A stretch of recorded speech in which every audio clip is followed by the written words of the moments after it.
Yondu. İşte buna dişme şekli yondu.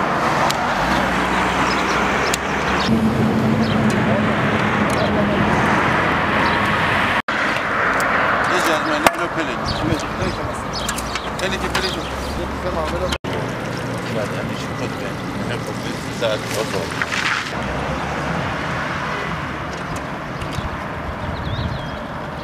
İlçemizin merkezinden geçmekte olan Uluslararası İpek Yolu'nun peyzaj düzenlemesi çalışması esnasında önce ışıklandırma direklerimizi diktik.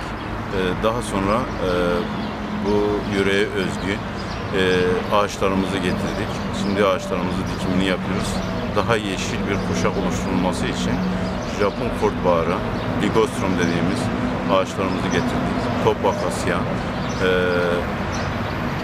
zakkum, erguvan, süs eriği ağaçlarımızdan oluşan çeşitli süs bitkisi ağaçlarımızı orta refüjümüze dikmeye devam ediyoruz. Daha yeşil bir kuşak oluşturulması için.